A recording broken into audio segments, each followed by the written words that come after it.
Today, I want to get into Jung Kook being shamed by fans for his new music video. I want to get into people saying Jack Harlow talked about Jung Kook's orientation. I also want to get into HYBE taking legal action and what happened there. So hey Dumplings, it's Dave decide hater or not. Make sure you're subscribed with the notification bell on. Grab your dumpling, a tasty mug merch, and let's go. The first thing we need to talk about is the legal statement that HYBE recently released. There's been a lot of drama behind the scenes, and it's absolutely so insane that some people in the fandom have been extremely impatient to wait and hear from Big Hit. Like insanely impatient. To the point where if they don't get a notice every week from Big Hit, it's like, let's send a billboard truck to their office requesting that they do something.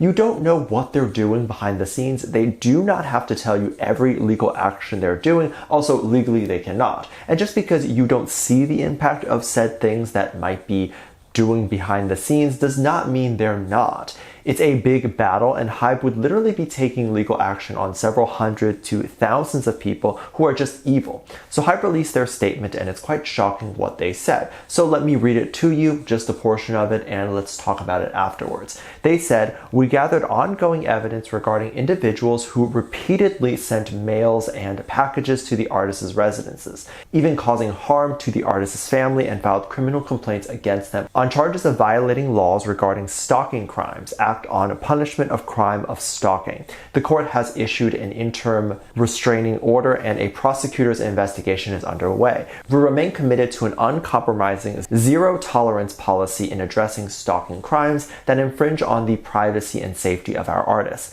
A decision was handed down in the second quarter of 2022, declaring a non-suit and halting the investigation against some of the suspects, and we filed objections and requested re-investigation of these cases. As a result, through prosecution referrals, the suspects were ultimately found guilty of personal attacks and defamation against the artists, and legal penalties were imposed. Furthermore, among the defendants in this round of legal action, there was an individual who repeatedly posted violent and offensive abuse comments on portal site news sections. This individual regularly engaged in dozens of cases of high-intensity, malicious commenting across various articles. We have compiled all verified comments and filed criminal complaints against the individual."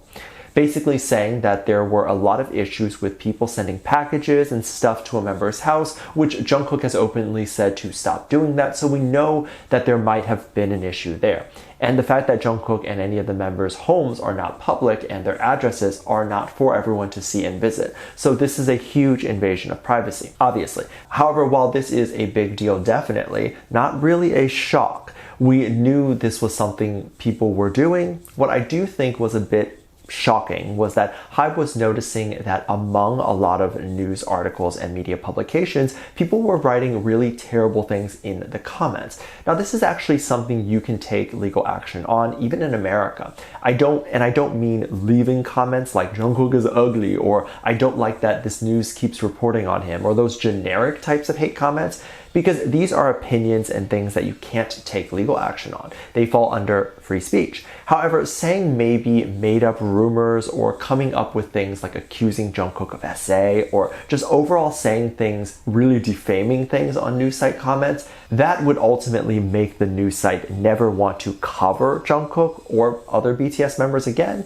This would be something you can take legal action on. If HYBE or Big Hit can prove in court, if it goes to court, that these comments that an individual left under a news article caused the news site company to not want to report on a specific BTS member again, they have a lawsuit. They will win, because the media site and press directly ties into how the members and labels make money. So I want to clarify that, because the internet loves to say that any negative comment is defamation or any negative commenter should be sued, and it's like, no, only if it affects their career and or physical safety. So either affects money or breaks the law. That's it. But in this case, there have been some instances of this, and Big Hit is doing what they can now.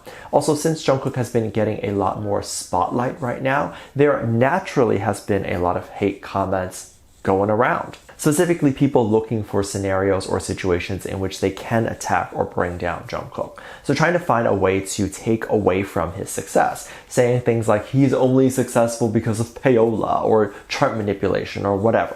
People were saying after Jungkook teased his song and music video 3D to say that he is only successful lately with his music because he is featuring another artist, and specifically a Western artist. So Jack Harlow is featured in this new song, and then Seven obviously had Lotto. I don't think it's a means of trying to get Western artist approval, but it's a very smart way to break into the market. By featuring an artist that might be somewhat generally known within the American industry, it familiarizes the song. Asians in the media, especially in the US, are seen as the other. By adding an artist that is somewhat established in the US, it makes the US audience welcome the Asian artist, like as a form of social proofing. You see this person with the popular crowd and you think, oh, they must be cool too. It's not a form of Jungkook or anyone dying to get approval from American audience. It's just him doing his job and trying to market to the American audience, because that's his goal right now. People shaming him to say that the only way Jungkook is successful right now is because of these features, it makes no sense to me. I think when BTS was doing Korean songs, having an American feature was likely one of the only ways they could get on American radio. But I don't think those restrictions matter now that his songs are in English, because if you look at Butter and Dynamite, they got heavy radio spin without a feature. And to say that Jungkook wouldn't be successful without Lotto or Jack Harlow is silly, given they're not the biggest names in the industry right now. I'm sure Cardi B wouldn't turn down working with Jungkook, so why didn't he ask her? Obviously, Jungkook felt Lotto fit better, and then also we've only heard 2 songs so far. We have not heard the full album yet. And so to say he needs a feature to be successful, we haven't heard all the songs. But even if we do and it's all features, who cares? I love when artists feature other artists, and I hate when the media tries to spin that to say we have yet to see them finish a song without help, and so they're not successful. And that narrative has been around forever. When rappers go into pop but they can't sing, so they have a vocalist on every track, they're shamed. And just everything about that is silly to me. I like hearing another sound on a track, makes it less boring and adds a flavor, which is the entire point of bringing them on. Jack Harlow and Jungkook are very cute together, and we got to see some photos and of course the teaser that dropped.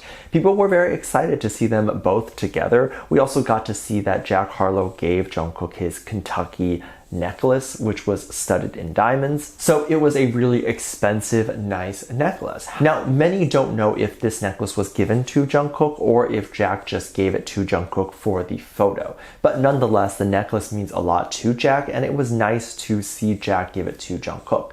People were saying that Jack has a crush on Jungkook and loves Jungkook a lot, and people think that the two have an intimate relationship with each other.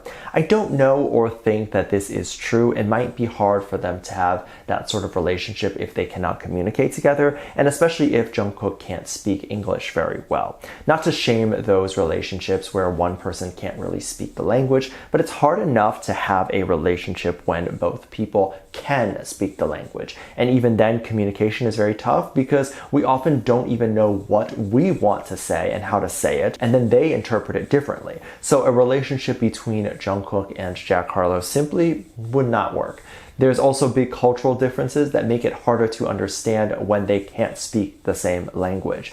So I think Jack is more so in awe of Jungkook's vocal ability, like everyone else is. I think he might be in awe of Jungkook's work ethic, and then just overall how famous Jungkook is. These are all things that make you a bit starstruck, and you feel like you want to be closer to them because they're all so cool and you look up to them. Also, funny enough, Jungkook is actually older than Jack, so Jack can definitely look up to Jungkook. And then there's others claiming that Jack Harlow is using Jungkook for clout. However, it's Jungkook's song, meaning Jungkook had to ask Jack, and of course, Jack is going to say yes if Jungkook asked you to be in his music video. Would you say no? Absolutely not. So there's no using of clout, and there's definitely no dating thing happening here. Let me know what you think. Make sure you check out my Patreon for more videos, link down below. Thanks for this lovely comment right here. Love you, bye.